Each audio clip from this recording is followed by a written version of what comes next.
of the speakers and the host, and do not necessarily reflect those of Yoakley Scott Corporation and your sports network. Yeah, I've been closer to Jesus before, so can you help me out? Oh, can you help me out? Am I on my own? Am I on my own? Or can you help me out? Am I on my own? Am I on my own? Or can you help me out? Can you help me out? I've been scared to look in my soul.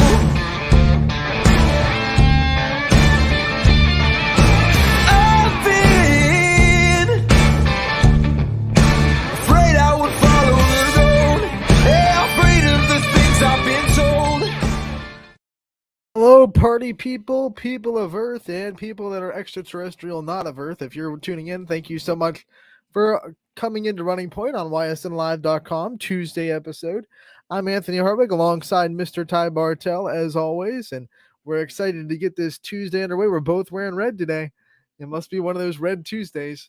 You know, I got I might be subliminally rooting for the one team we got going on in regionals right now. my shirt's not dry yet from wearing it in that downpour last week. Well, I got my same thing. I got my YSN shirt in the dryer. You were undercover. I wasn't. Mine's Well, soaked. I came out too to see you. You probably got a lot more soak than I did, but I got that in the dryer too. Ready for tonight, and I mean, before we get to talking about the night's games, we had a wild night last night too, but we also have a wild night going on this show today too, as far as guests are concerned. We are, as promised yesterday, it's going to be a track heavy show. We're going to highlight a couple of track stars. We should be joined by Adam Emmerich from Fitch any minute now. He finished second in the district in the high jump, and he will be moving on to regionals this week, which will be at Fitch on I think tomorrow and Friday are the 2 days that those regionals will be taking place at Fitch. And then we also are going to have Ben Alvarico from Boardman coming on as well. And then we're also going to debut an interview with Claire Brunner from West Branch, all track stars that are putting their ticket into regionals and will be competing in regionals this week. So it's going to be track heavy. We also have Madison Dato joining us live on the show at 1 o'clock from South Range Softball, talking a little bit about their matchup tomorrow night in Ravenna. We're going to talk about all the results from last night. We're going to talk about the games that were happening tonight, and we have YSN's Defensive Player of the Years to talk about. So we're going to talk about all of that and more on today's episode of Running Point. Please stick around. Yeah, absolutely. As not a minute or a stone to be left unturned on this show too. It's going to be full speed ahead to start. And I mean, we got like we said, a full show packed for you. We got a full next couple of nights as far as big games that are concerned in store for you in the evenings too. It's going to be a fun and wild week here on YSN. So talk about this a little bit later, Ty, but you and me finally getting on the mic together tonight. Yeah, and I don't have another game. I'm going to head down to YSU. You're going down to YSU. Fitch Softball, the Running Point crew on the call. Yeah, it should be fun too, and hopefully we can give a little bit mojo to our YSN teams, and we can book a team to a regional final. This should be a fun one though, and I mean we'll have to talk about a little bit later in the show when we preview this matchup because we're both going to be on it. But you and I were talking. This is going to be a pretty big pitcher's duel that we're going to. You look at both the pitchers. Obviously, we all know what City Watch brings to the table, but Broadview Heights carries an ERA of 0.59, and they're 26-3 on the season. So they're going to bring a lot of talent in the circle as well. So it's going to be fun. And both teams very similar in the fact that they've kind of rode one pitcher for the bulk of their innings throughout the season. So it'll be interesting to see who kind of comes out on top tonight. We're gonna break that down a little bit later. Yeah, absolutely. And we're also going to be looking at some of the games last night too, because you want to talk about the sport of baseball really being for any team and really showcasing any team can come out on top. I think last night proved once again too, it's not always who you expect to be there at the end of it. That's going to be at the big dance when it's all said and done. Well, if you haven't seen the results, and maybe you fell asleep at 6:00 last night and you didn't wake up until this morning, or you're just yeah, like under a rock and we have to check on you real quick. Hey, you good? Okay. Niles beat Canfield last night in the Division II district semifinals to knock out the Cardinals 4-3. And Richie Giuliano and Anthony Romo, I was texting them both in between games because they had a little bit of a break. They were both as surprised as I was, and I don't want that to sound like it was a knock on Canfield, a knock on Niles, thinking that they didn't deserve to pull it off. But when someone that when a team comes into a tournament and they're basically doted as a state contender, you don't expect them to lose in the district semifinals. Yeah, and right now it's just I don't know what it is. I mean, it's hard, obviously. Let's first and foremost to take Canfield's, to take a little bit of Canfield's side, and it's hard to make a state championship. You got to have a perfect run of baseball, and we already know baseball's fickle enough to where anybody can beat you in a baseball game. One game, it's on a series, anybody can beat you.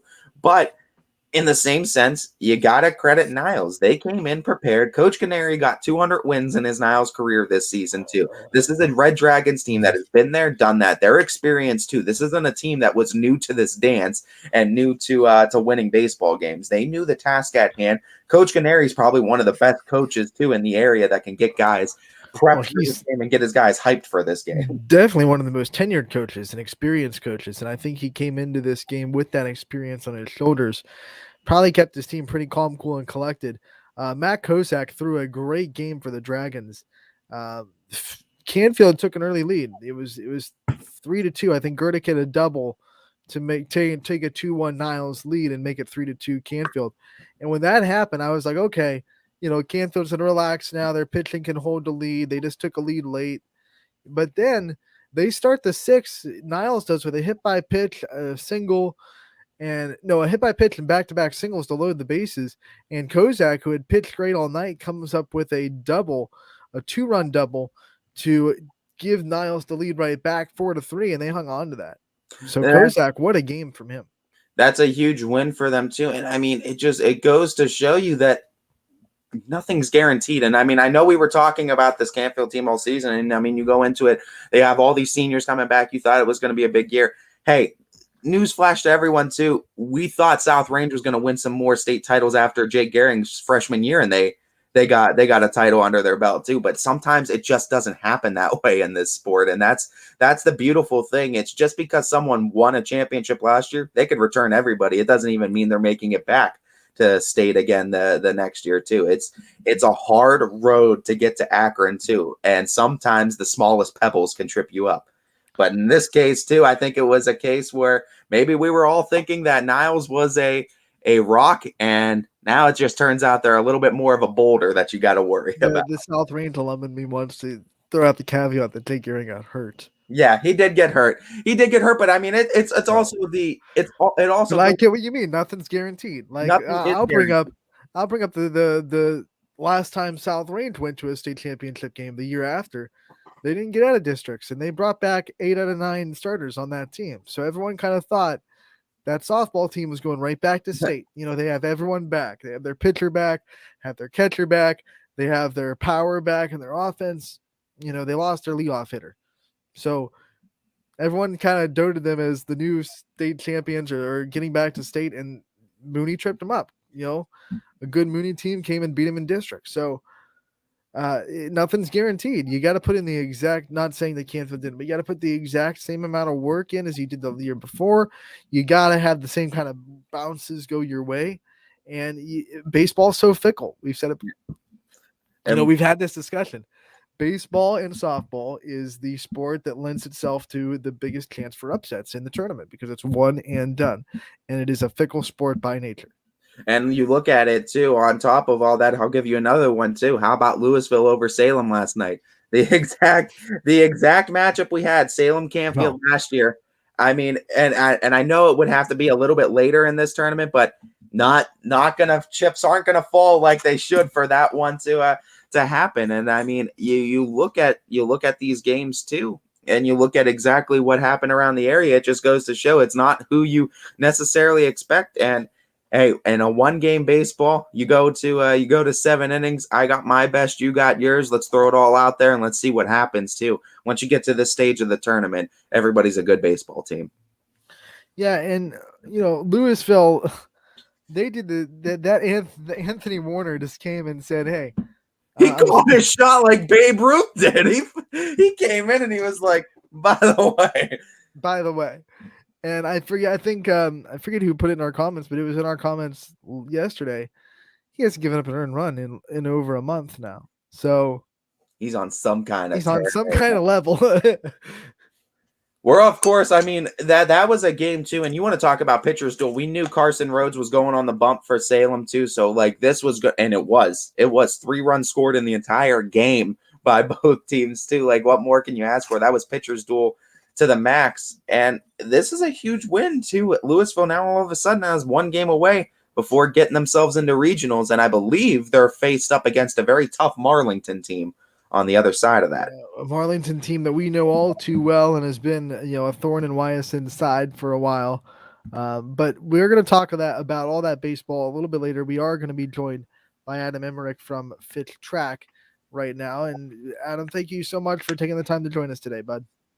Yep, of course.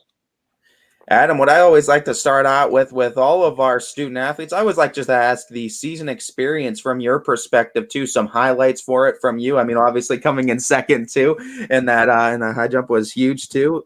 But let's look at just the season experience, the rain you guys had to dodge, as well as some heat here in recent weeks. What's it been like for you? Well, I think I'll start off just by saying that like the beginning of the season is just like we've missed so many meets, so many experiences. I know every year. Like one of the meets is Medina relays. I always love going to like all the relay meets and stuff. It's really cool for like the field event guys because like we like never have anything like that. And in high jump, like I'm not sure if you know how it works. Like they add like all your teammates like heights together and like that's your total score is. And I always thought that was like really cool, but we never got to do that this year and that really sucks. But we've definitely kept it together going through the end of the year, despite how many meets we've missed. And I've been struggling like all year, going like 6 foot only all through indoor, like most of outdoor. And then I changed up my approach a little bit, started trying something new, popped to 6'4", and I've been getting 6'4" pretty much every meet since. So how's it feel to, like you said, you were struggling at the start of the season, you make some adjustments, and here you are, you finished second in the districts, and obviously that hard work and those adjustments that you made paid off. I mean, it's got to be a proud moment to know that the work you did in the middle of the season and the adjustments you made have really paid off for you in the long run. yeah, definitely. And then the 400, I was also hoping to make it to regionals. Honestly, going into districts, I was going into semis, and I was like, if I could just make it to finals, score some points, that'd be great. But then I go into semis, and I end up placing 4th, and I'm seated 7th, and then I'm like, maybe there's a shot. And then I get into finals, and unfortunately got 6th, stressed out, but it was all right. I gave it my all.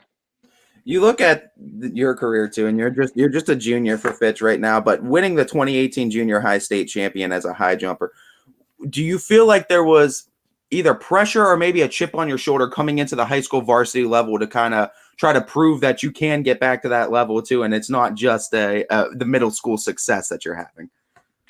I am actually a senior right now. Or, excuse me, senior. Excuse me. You're all good. But coming into my freshman year, actually, my freshman year was very good. I did have a lot to come into. I know Fitch's like high school program's always been so good. As a middle schooler, I always like saw them practicing across the other side of the track like every day, and I always thought like they look so good. And coming into it, freshman year, I was like #1 ranked in the state freshman for like the longest time until like right at the end, I think. But I jumped 6'2" my freshman year. I went down to nationals freshman, and unfortunately I didn't do that good at nationals, but I definitely had a great year freshman year. I think that that COVID year got us all mixed up on years. What was it like trying, have obviously having to miss that year and trying to stay in shape and then coming back and feeling like you were a sophomore even though you were a junior? Yeah, it was definitely tough because I know we did have an indoor season, and I did go to state for high jump. That my sophomore year, I believe it was. And then we started practicing outside for outdoor, and it was like we're just gonna keep trying to practice, and like we couldn't all practice as a team, but like our coach was trying to have us, like practice just in case we were gonna have a season, but it didn't end up going through. And then coming back, it was definitely hard. But during that time, I really locked in on soccer. I've always been a big soccer guy, and I think that too has helped me a lot with 400 conditioning and being in shape and staying in shape. So that's kind of how I stayed in shape with that. You've also had some great athletes under you too, or above you too, in this Fitch program. Nate Leskovac was a dog too on multiple sports. What was it like to kind of learn from him and take from him, being just one of the premier athletes for the Falcons last season? Oh, Nate has always been such an important guy whenever it comes to sports in my life, especially track. Yeah, just it's actually funny you say that because just last week our high jump coach got COVID, and so she couldn't be there for districts. So Nate Leskovac came and coached Brody and I, and that yeah, it was always great to see him, and he definitely knows what he's talking about. When you look at some of the things that you've been able to accomplish now that you're a senior and you get to reflect on things, what are some of your proudest achievements when you look at your career and your time at Fitch? At my time at Fitch, I think, well, even like through everything, all of my track, I think winning state eighth grade year is probably like my mom always tells people about that. I'm like, Mom, that was like 4 years ago. Like, but then, yeah, that definitely going to nationals my freshman year. I've qualified to state, uh, indoor state 4 times, like every year, in high jump. But unfortunately, I think it was my junior year, Brody went instead of me, and I ran the 4x2 instead. So I still could say that I competed at state every year. And then I really hope to get down to Columbus this year outdoor, but our region is incredibly stacked, so it's going to be tough. But I hope to make it for sure. What does it mean to you to be able to get to this level your senior year and kind of just throw some more of these in the memory book before it's all said and done? Yeah, it's always been a dream for me, and my mom, she was always like big into track growing up, and she always knew that she wanted me to do track. She used to have the 4x1 record at our school, and yeah, growing up, I've always wanted to get into track. I've always thought that I could run faster and jump higher than everybody else, and yeah, it's such a dream come true to be in this situation. Dream come true, and I'm sure when dreams come true, you get to reflect on your work ethic and your drive and everything you've put into it. Where does this drive come from? Where does the will to keep pushing yourself come from? And where do you think your love for track and your love for the high jump comes from? Honestly, I think I just love racing, just one way or another. I love competing against other people. Growing up, I used to race motocross, and I used to ride since long as I could remember. I have pictures of me 3 years old on a dirt bike, and just I've been racing people for forever. And I just love the feeling of seeing how fast you can push your body and your limits and speed and everything of that nature. I just love it. We've gone on a lot of reflections on this show too, and it's easy when you get into your upperclassmen years, your senior years especially too. But I also like talking about the future and just some goals after high school's all said and done. What are some future plans and goals in the life of Adam Emmerich? So I plan to go down to Florida and go to Gulf Coast State College in Panama City, and I think I can't decide how long I want to stay there, but I definitely want to stay in Florida for college because Ohio is just can't do it anymore. It's miserable. But yeah, I mean I do love playing sports, and sports will always be in my life. That's what really tore me apart deciding like what I wanted to do for college.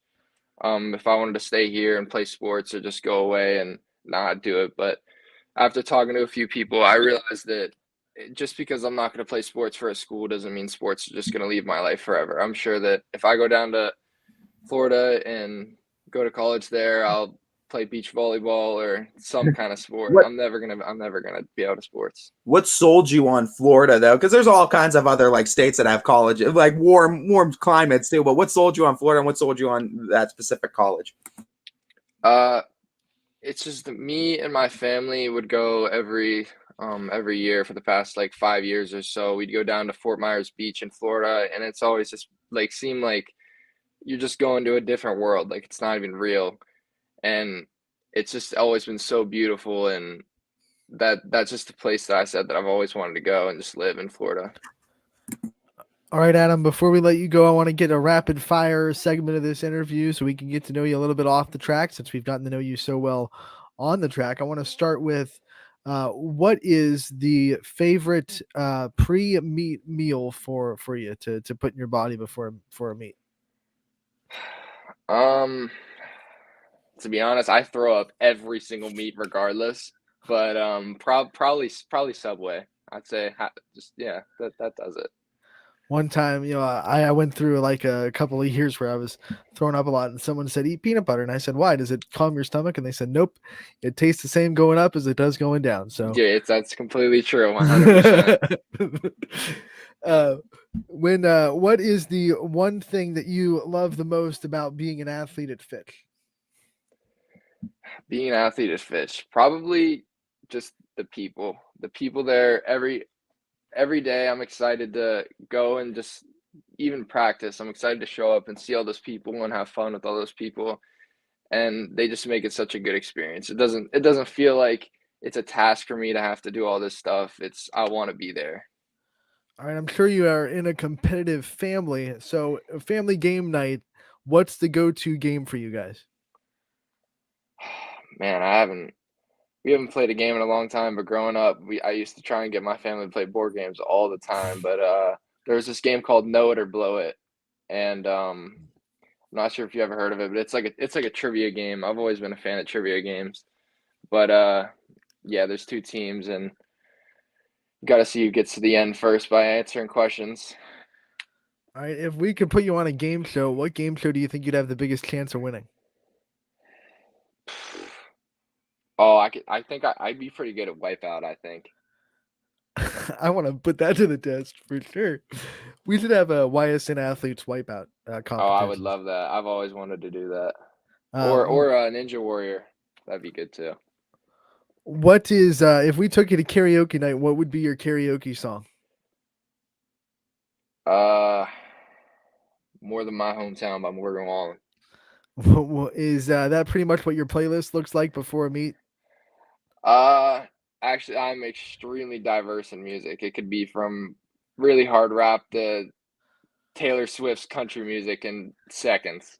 What's the one song though that's on your playlist that like it's your hype up song? It's your get ready for a meet song. Oh man, that's a tough one. Um, Probably anything by Florida Georgia Line could get me going. What mythical creature do you wish was real?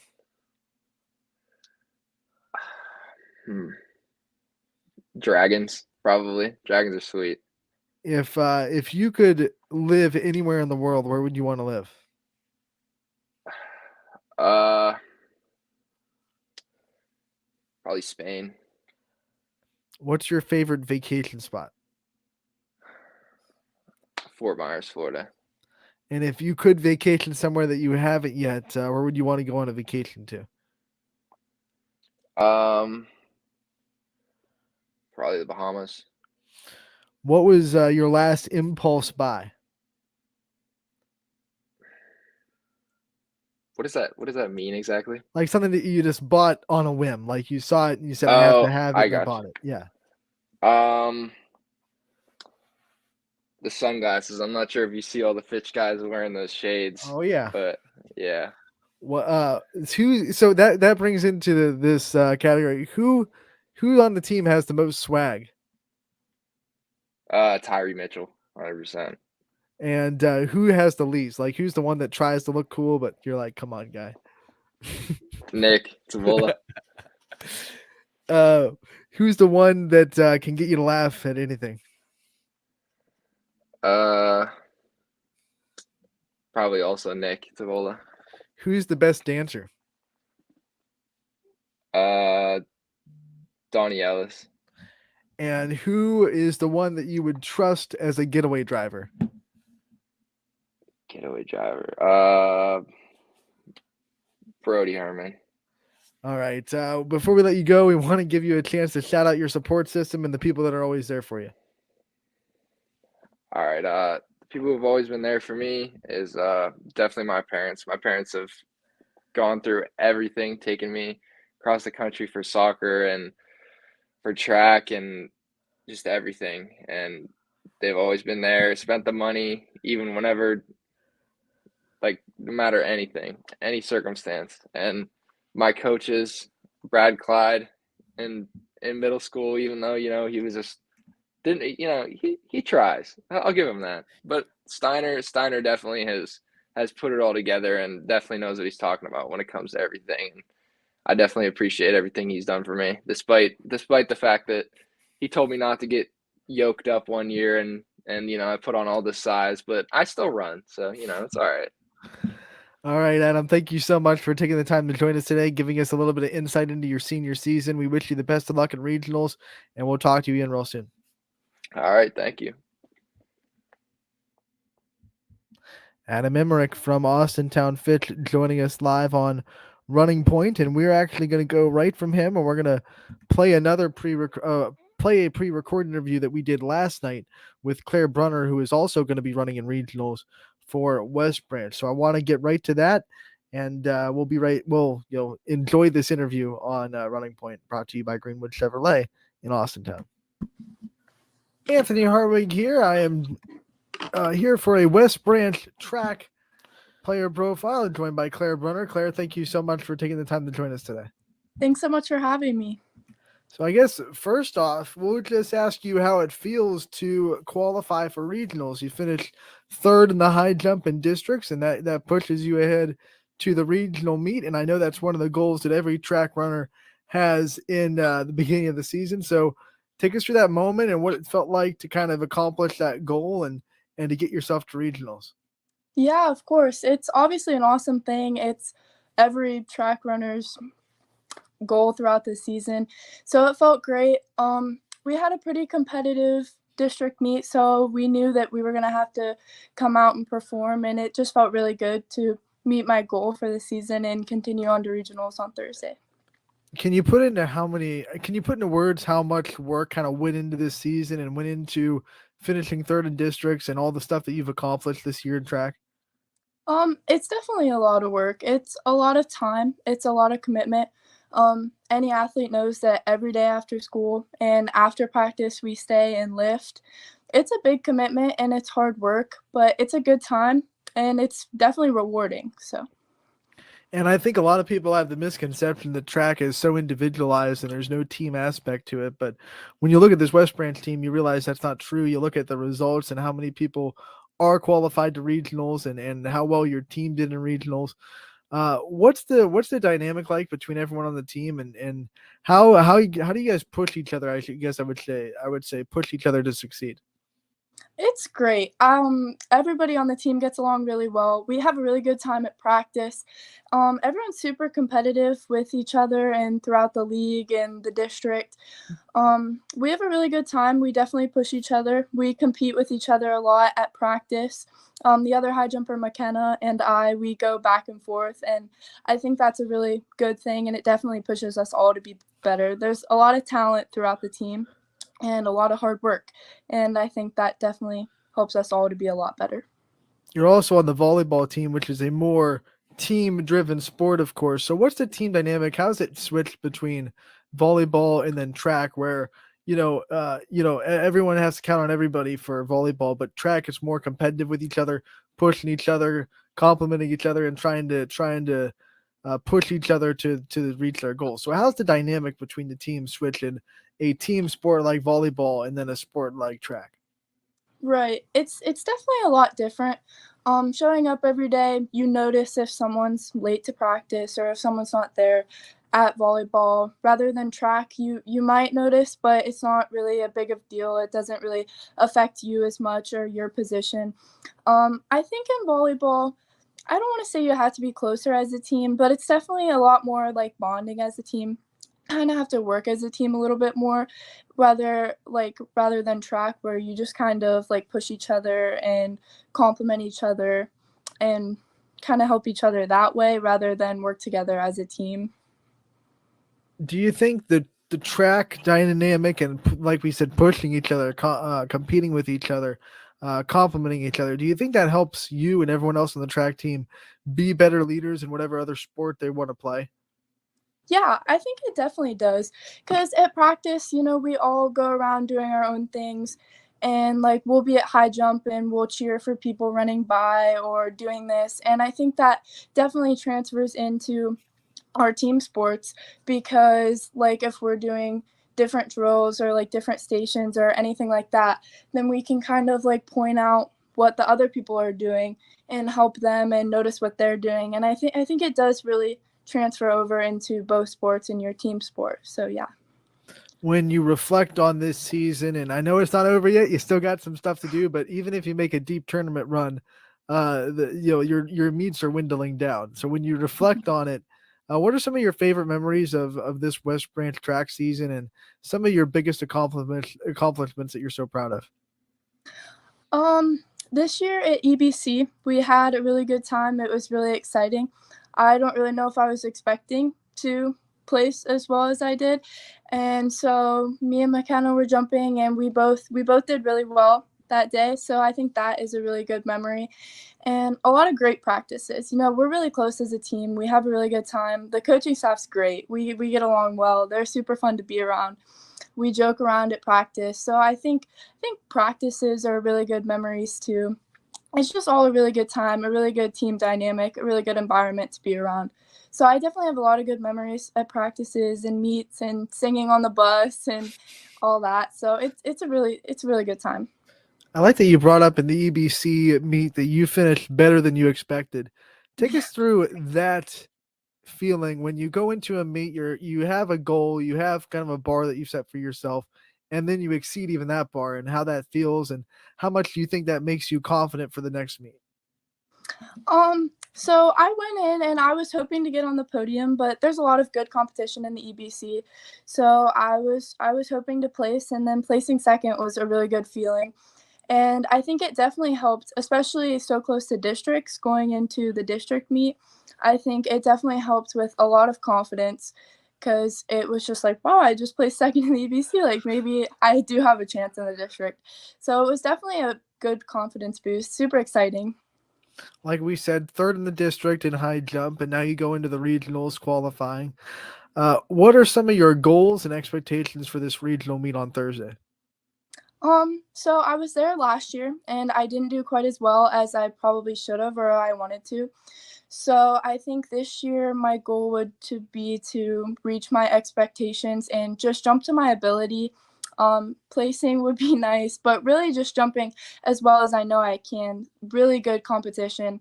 So really just competing and being the best that I can be. How much are you going to lean on the experience of being there last year to kind of help with the nerves and the anticipation and those butterflies in the tummy? Yeah, I think that definitely helps a lot.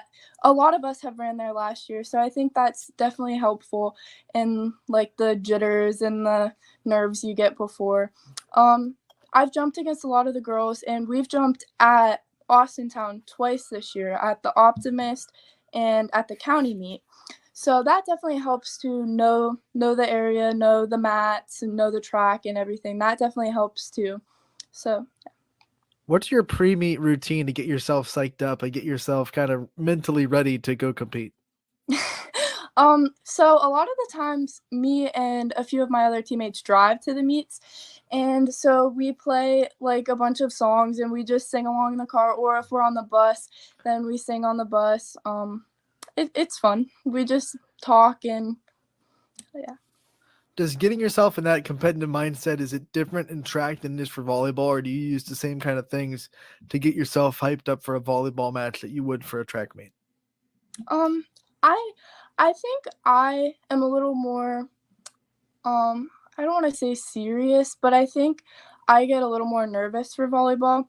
So I kind of put my headphones in and kind of do my thing on the bus. Um, so I think in that way it's a little bit different, but for the most part, it's the team atmosphere that you have before the game or before the meet. When people hear high jump and then they go into volleyball and they know how important jumping is in volleyball, I think the question that comes up is how much does the high jump, help you in volleyball and prepare you for volleyball and get you engaged in those same muscles that you're going to use in volleyball? Yeah, it definitely helps. So through track, we do a lot of lifting. I do a lot of lifting on my own, which definitely helps during the volleyball season, getting a lot stronger through track season. And it is the same muscles. It's kind of, in a way, the same approach. So that definitely helps and transfers between the two sports. So yeah, that's definitely helpful. What kind of things that now that we talked about things you take from track into volleyball, what kind of things do you think you take from when you play volleyball and you try to take it into yourself as a track athlete? I think definitely the focus and just being the best you can be, working hard in the weight room all year and in both seasons for me. So I think that's definitely a thing. And another big thing is like coachability. It track you have to be very coachable because high jump especially because it's a hard thing to do and you can't really watch yourself. You don't really know like what you're doing. So I think you definitely have to be able to listen to your coaches, which is a big thing that will help in volleyball too, just being coachable and being able to listen. Do you kind of film yourself and try to like critique your high jumps and say this is what I'm doing right, this is what I'm doing wrong? Yeah, we do. We film jumps at practice and put them in slow motion and everything, and so we can watch them back and kind of critique yourself, and that definitely helps. In that process, what do you think is the biggest thing you've kind of improved on yourself between last year when you went to regionals and now that you're making another appearance in the regionals? Definitely form. High jump, a form is a big thing, and we've been working on that a lot throughout the season. And my form is definitely improved, and you can see that in my success. It's definitely improved a lot. I think that's probably the biggest thing. So you're a student athlete too. So we want to talk about the student side of things. What are some of your favorite things to study in West Branch schools? I really like English. All English classes. I'm in college writing and I love it. So mostly more on that side of things. What is one subject that you really struggle with? Math. I do not do well in math. I do not like math. It's not a good thing for me. Don't feel bad. Usually the people that say English don't like math, and the people that say Yeah. math, they say, well, English is the subject that they don't like. It must be opposite sides of the brain. Yeah, it must be. What teacher at West Branch gives the hardest tests? Um, I don't know. I think it kind of depends on the test. I would say Mr. Blommel for government definitely. He's definitely one of the harder teachers, definitely more challenging. And since you're in English, you're in the English, and obviously grading English papers can be, objective. Who's the hardest grader when it comes to papers? Definitely Mrs. Hinkle.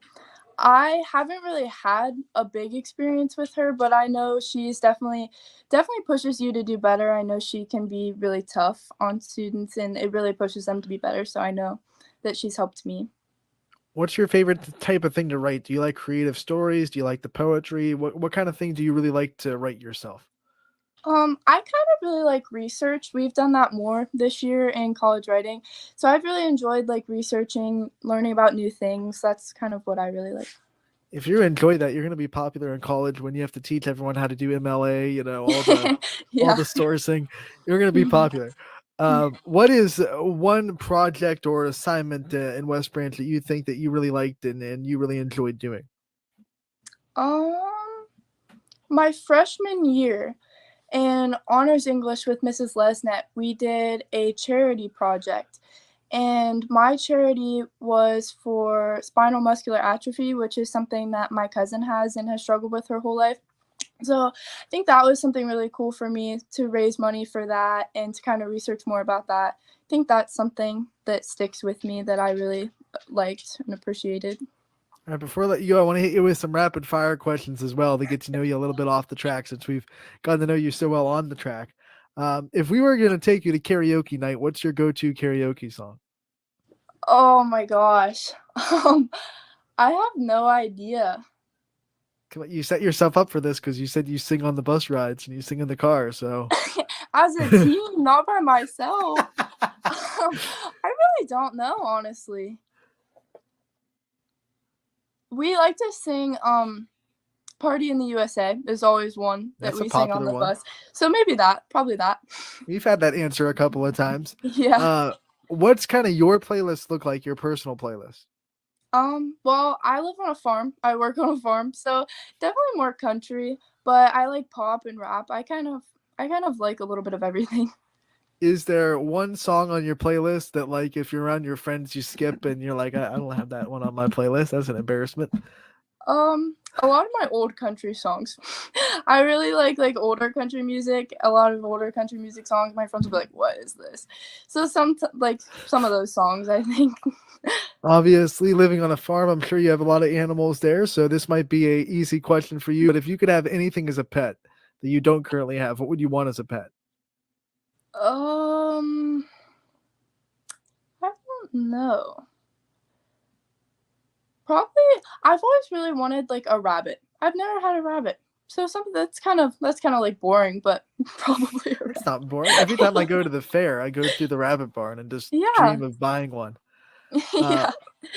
What teammates or track teammate or volleyball teammate, you can pick either one, can make you laugh no matter what the situation is? Oh, they're so funny. Probably Kennedy Berger and Sophia Gregory, super good athletes. They're always laughing. They're always just, I don't even know what they're doing, but they're super fun to be around. So probably those two would stick out to me. Just we all are like, they're all just funny. Like we all laugh. We all have a good time together. So I would say those two probably. What teammate do you text the most? Probably Emily or McKenna. I high jump with her, and just kind of my friends, like my friend group. So probably those two, Emily and McKenna. All right, after a big meet and you know your energy and you're taking up a lot of energy, what's the go-to post-meet meal?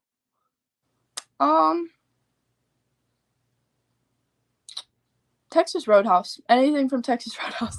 we go there a lot. So probably just Texas Roadhouse, a steak or chicken critters, something from Texas Roadhouse. Just give me the rolls. Just give me the Yeah, rolls. the rolls. Yeah. What is the first thing you do when you wake up in the morning? Depends on the day, I guess. I roll out of bed and I just probably go in the bathroom, wash my face, brush my teeth, everything, and then get ready for the day and go to school. This is the important hard-hitting question. When you brush your teeth, do you water the toothbrush before or after you put the toothpaste on? Before. All right, that means you're normal. Is that the Some right people- answer? Okay. Yeah, some people say after, and I don't understand because then you wash all the toothpaste off. It doesn't make any sense to me. But Oh yeah, no. to each their own, I guess. Yeah, I guess. Who's your favorite superhero? I don't know. I was never really big into superhero movies, but so probably like just the most basic one, like Spider-Man, something like that. I don't know. I was never really big in like Marvel or anything like that. So That works fine. It's a lead into my next question, which is who's your real life hero? I would have to say probably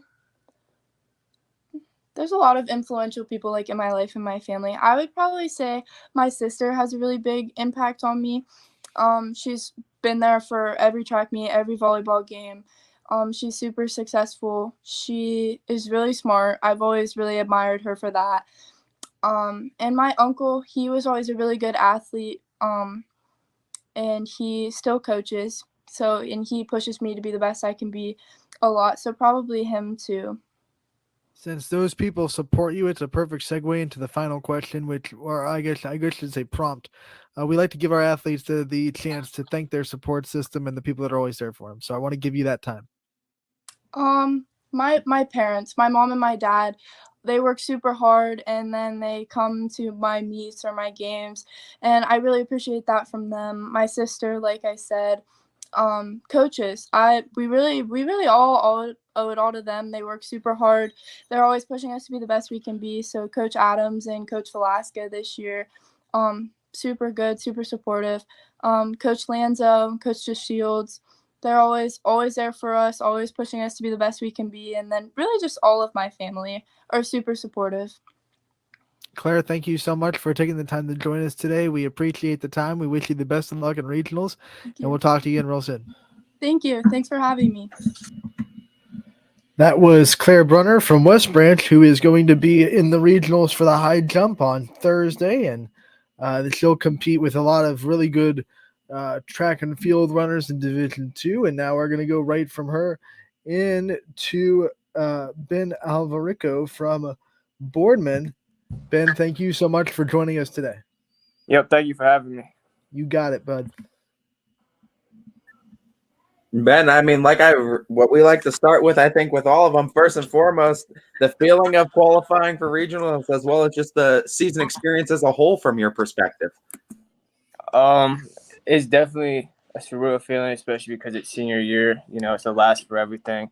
And last year we made it to stay in our 4x1, and our 4x2 was also like top ranked last year. We dropped the baton, so to come back and be in the 4x1, 4x2, open 1, open 2, it really feels good. You look at this season, not just for you, but for Boardman track as a whole, especially at districts. I mean, it was super productive, I should say. I mean, you have multiple people breaking records, breaking district records, advancing to regionals. What's it feel like to kind of look around and be surrounded by such, amazing athletes that are always pushing each other and probably competing with each other off the track as well? If it's crazy because like most of the people that are breaking the records are like my best friends, and like I really grew up with them.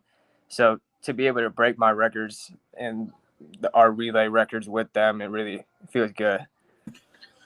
On top of the success that you're having this senior year, I know that there's some intrigue in the next level too, and there's even some interest from colleges too, and signing you on too. What's your mindset right now of what your plans are for future goals and future plans for you right now?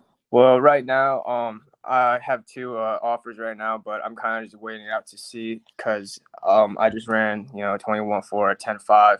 And I think I could go faster, and I know I could go faster. So, I'm kind of just waiting for state to be over and see like what my options are from there, and then just pick the best route for me. Do you kind of, with that said, do you kind of look at this regional and the state, if you make it, as opportunities to kind of better that resume and kind of prove yourself to these colleges that want you?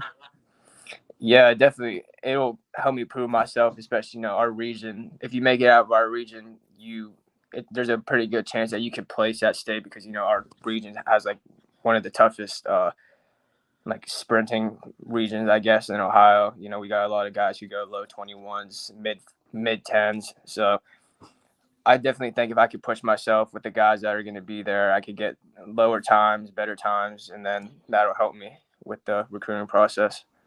When did you fully buy in? When was there a moment you fully bought into track over basketball? Because I know basketball was a big part of your life coming into high school. Well, I didn't really do track freshman year because I'm not really sure why. I think I just wanted to focus on basketball.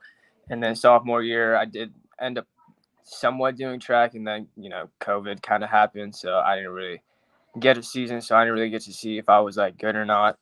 And then junior year, I was kind of just doing it for fun because, at the time I was still like basketball was still like my favorite main sport to me. But then towards the end of the season, I was like, I'm actually like pretty decent. And like all my coaches were talking, they're like, like you have a chance to go to the next level in track, and like you have a better chance of doing that than like going to the next level in basketball. So then after that, I kind of just did basketball for fun and was training for track at the same time. We're gonna have plenty of time to talk about your individual achievements this season, but at district, you guys as a team finished 3rd overall in districts for Boardman track. What kind of accomplishment is that for this program, and how proud is everyone, coaches, runners, everyone involved in the program, of being able to place in the top 3 at a district, and a pretty tough district to say the least? Everyone's like really happy about it, but at the same time, we're kind of disappointed because we weren't too far off of second place. So, yeah, we were definitely like proud that we placed top 3, but it would have been better to go first or second. In talking about that and that mindset and that drive to wanting to compete and just take this program to new levels, what's some of the best advice you've received about track and field or from a coach about the sport? Probably from Coach side, he says take it step by step. We do everything in steps. We don't always look so far ahead. We'll only look like through the week. We won't look like, oh, we won't talk about state right now. We're just talking about regionals, and we just take everything step by step. Broke a school record. You did it with the 200 time of 21.44. Breaking school records has got to feel pretty good when you kind of do that. What was that emotion like, and how did it feel to kind of know that you broke a school record that had been held? Honestly, when I first figured out that like I broke the record, I didn't even know how to like react. It was definitely like I feel like I didn't really like believe it, but then at the same time, it's like I really just did that, and like the record that I broke, it was from 1998. So for it to be that,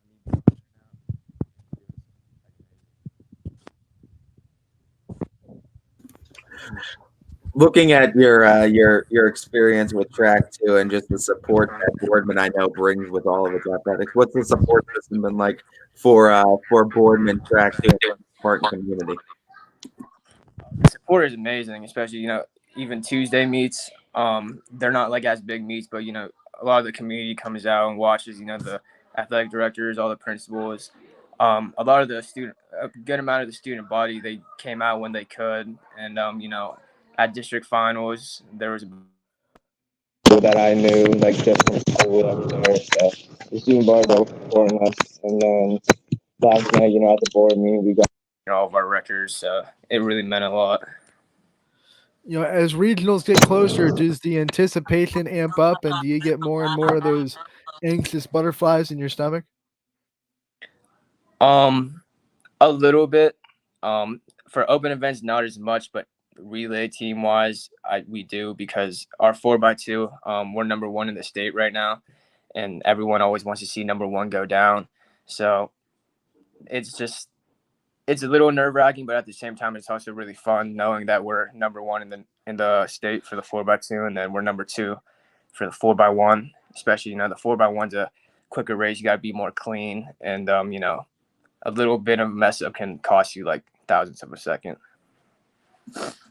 Talk about some influential teachers that have been in this Boardman school system too, and some ones that have really just impacted maybe some outlook you have on life, or just impacted your life in general. Probably like my number 1 person who like changed my perspective is Mr. Duramo, Mark Duramo. He kind of just, we talk every day, like him and my dad are good friends, but he always just tells me like, it's always about confidence, it's always about the mindset, and I kind of just roll with that. Like even in track, but like in life, like I always think to myself, like how you approach it with the right mindset, then that's how it's gonna go for you. If you approach it with a bad mindset, it's not gonna go how you want. But if you approach it with a good mindset, then it could turn out even better than you expected. While we're talking about influential people, I want to talk about Cam Thompson and being able to run with him. And obviously, he's going to be an athlete at the next level in both sports, football and track. What's it like to kind of go with him and work with him and compete with him and kind of drive each other to do the best that you guys can do? Yeah, it's honestly it's pretty fun. We've been best friends since about like 6th or 7th grade. So growing up with him, it's always been like a competitive thing.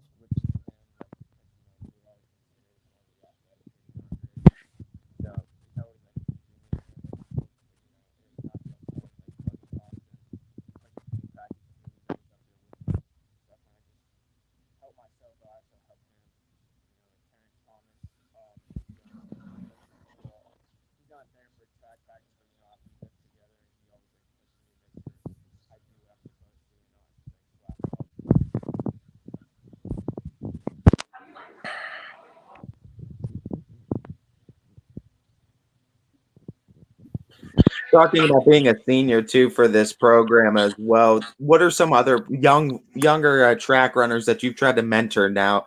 Being that you've had so much success, I'm sure there's some that are asking advice from you underclassmen. Yeah, Logan Thompson, obviously, he's a junior. I help him the most because I'm over his house a lot because Cam's like my best friend. He's my best friend, so I help him more than others. But David Del Torrio, he's a freshman. He's not a sprinter, but he's a distance runner. He's definitely going to be a really good runner by the time he ends up being a senior. And I play basketball with him too, so I've kind of been telling him a couple of tips and tell him give him motivation pretty much.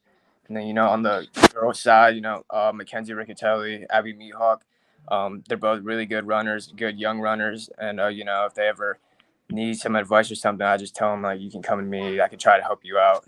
And I just try to do my best and help people if they need it. Who were some runners that did that for you when you were coming up in the program?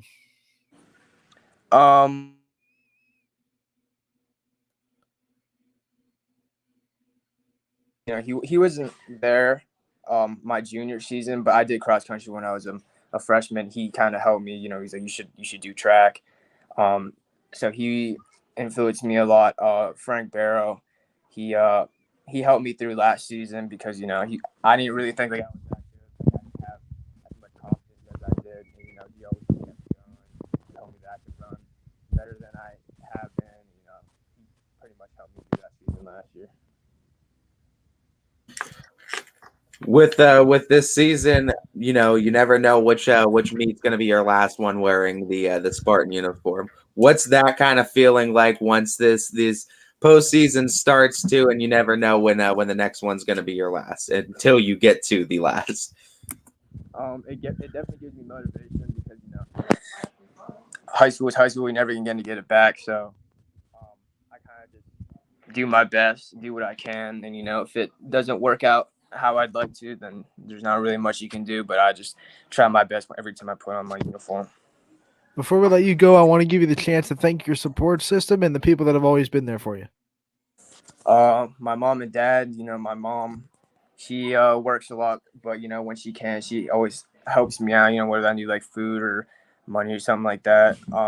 My dad drove me down to Columbus every Sunday during the off season, and he paid for my training sessions with Ryan Davis. I would like to thank him especially because when I first met with him, he said I could shave a second off your time. To be honest, I really didn't believe him, but he did exactly that. My sister, she's okay. I mean, she influenced me a little bit and helped me out a little bit, but she's always there at my track meets and always take pictures with me and post me on her story, stuff like that.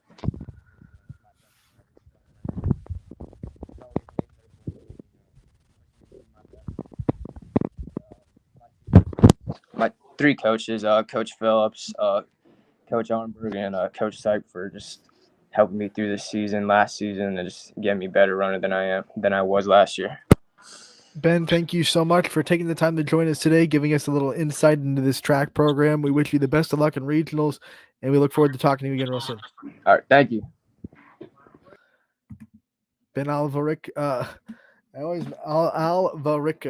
joining us from Boardman Track, and he is the new record holder for the 200 meter, and he's also a member of that state number one in the state 4x200 team, and I think number two in the state with the 4x100 team as well. So it's going to be real fun to watch that program shine in regionals, and hopefully they can get to Columbus as well and get to state and shine there as well. Now we know the region in Division I for track and field is a gauntlet, so nothing is guaranteed. We've been proving that from baseball and softball. So we're just rooting for Boardman and all the other track athletes that are going to regionals this week. We try to shine as much of a light on them as possible. Got 3 track people on today. It was great to hear from all of them. We're going to take a quick break. When we come back, we're going to shift to softball and talk to Madison Dato of South Range Softball. And that'll be an interesting conversation as they gear up for their regional semifinal tomorrow night against Maslin Tuslaw. We'll be right back on Running Point, brought to you by Greenwood Chevrolet in Austintown. Why choose local? Because you live here. Work here, learn here, relax here, and celebrate here. 21 WFMJ is our valley's only locally owned TV station, and our focus is local. Other TV stations don't have that same focus, as their owners are somewhere else. But 21 WFMJ is rooted in the valley. Local people making decisions that affect your life, right here where you live. When looking for home design inspiration, don't just be inspired, be Baird inspired. Whether new or remodeling, Baird Brothers has the latest trends like shiplap to refresh your home. Go from inspiration to installation with our wide selection of in-stock American hardwoods. From the rustic charm of antique oak to the warmth of traditional cherry, Baird Brothers has what you need to make your home inspiring.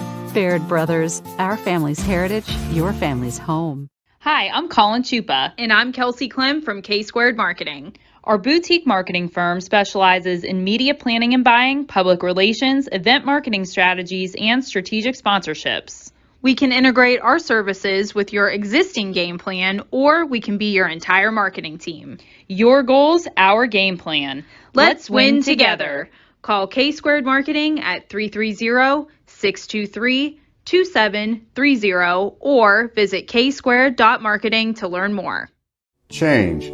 This one word can make you break out in a cold sweat. But with change comes wisdom, experience, and understanding. At Myers Family Insurance, we can help make changes in Medicare, insurance, and retirement a positive experience for you and your family.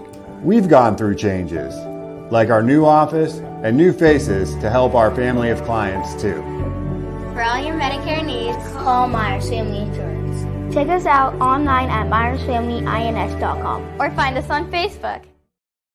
Welcome back to Running Point on ysnlive.com, brought to you by Greenwood Chevrolet in Austintown. Anthony Hartwig alongside Ty Bartel. We had a great time in the first hour to talk a lot about track and who was going to be competing in regionals. Had a bunch of track players on the show to highlight their district success. And now we're going to go to softball and talk to Maddie Dato from South Range and talk about her regional success and the hopes to make a regional final as she plays in the regional semifinals tomorrow night in Ravenna. Maddie, thank you so much for taking the time to join us today. Hi, thank you for having me. Maddie, well, we like to start with all of our student athletes. I just want to talk about the season experience, the experience of winning another district championship, going back to regionals, and just the season as a whole from your perspective. I feel like this season is like very similar to last season with the players and stuff, but I feel like it's also different. I feel like I don't know. I just think it's funner this year. Last year, you got to introduce yourself to Raider fans with a couple of really big catches in the district tournament and in the regional tournament to kind of send your team to the next level. You made the final catch of the regional finals, and you made a big catch in the district championship. You come into this year, everyone kind of knows your name now. What was it like to kind of not be under the radar anymore as far as Raider fans go and the local softball scene goes? I feel like there's a lot more pressure having everyone know who you are now because of what you did last year, but I also it's nice to be known and to have like credit for what you do. What kind of work goes into trying to uphold those expectations then people start to have of you after you, like you said, there's pressure after you do something once to come back and start doing it again?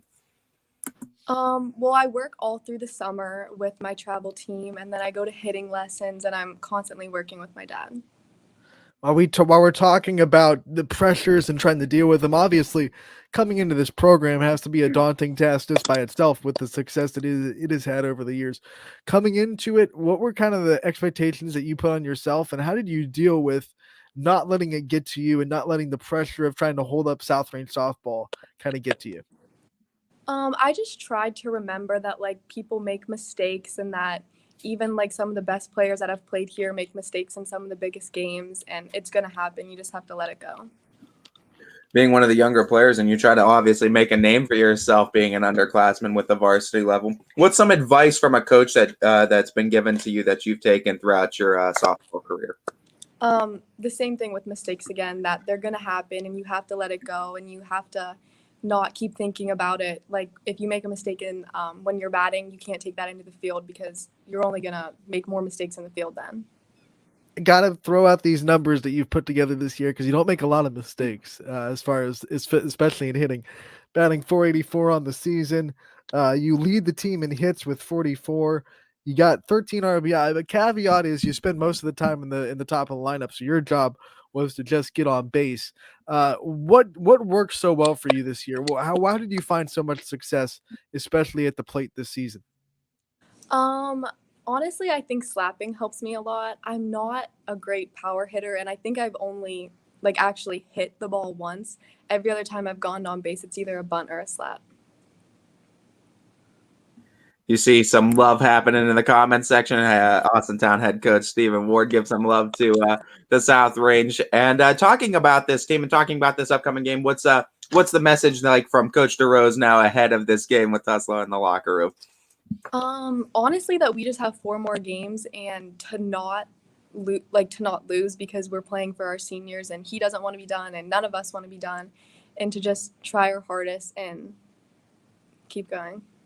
You guys get to play in the middle of the day at 1 o'clock. I imagine you get off school, you get to, what's that going to be like to kind of get to play in the middle of the day and try to take in that experience going on down to Ravenna for a regional semifinal? I think we're all excited to get out of school, honestly. And I also think it's going to be different playing in the middle of the day because normally it's always later at night. But we did have the 3 o'clock game, so I think we'll be used to it. Do you see the bus ride to Ravenna as an advantage to kind of clear your head, or how are those bus rides typically before big games like this?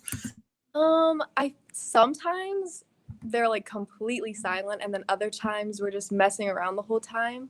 But I think this one's probably going to be completely silent as we're all getting ready. Which ones do you like more? Do you like the silence or do you like when it gets a little bit loose? I think I like when it gets a little bit loose better because then I don't think about the game and I can't stress about it or worry about how I'm going to do. I have to see Maddie Data start breaking some ice then on the bus ride there tonight. Looking at your overall career, though, what are some of the biggest things you've learned since coming in as a freshman last year to this point now? Honestly, just being confident. If you don't have the confidence, then I mean, you still will like succeed, but having confidence is the key. We talked about your hitting, and I want to talk about your fielding as well. You only have 1 error all year out there in the outfield, and you've put out 29. You have, I believe, 32 total chances. How much pride do you take in your defense, especially now that you move into center field and your job is pretty much to lead the outfield and patrol that center field and not let anything drop? I feel like especially this year, I have realized that like my confidence has grown and I've realized that I can get more of the balls that like I missed last year. So I just feel like I've become better and more confident out there. Take us through the experience of diving for a ball and making that kind of big catch with a slide or a dive and what it feels like. Honestly, it's an exciting feeling knowing that you caught the ball and that hoping it's still in your glove after you dove. Overall, too, and looking at this career, you've compiled a lot of great defensive catches. What was defense always been something that you've taken pride in your game too? And if so, how much work have you always and constantly put into your defense throughout your career? I feel like defense is more like my strong suit on the team, and I feel like I work on that more than sometimes even slapping. When you look at this season and this program, what are some of the things that have been said throughout the year by the coaching staff, and what are some of the common messages game to game that they have for you guys? Honestly, just to know who we are and to not back down and just do our best, and no matter what, if we play our best, we will win. And I want to ask a little bit more about Coach DeRose and what it's been like to be under him. Obviously, he's been with this program ever since it really won its first district championship back in 2010. So what's it like to have a coach that has been there for so long and he knows what he's talking about and you can really hinge on everything he says? I think we all really just he knows what to say to make us more confident, and he's just very encouraging and he always knows what to say.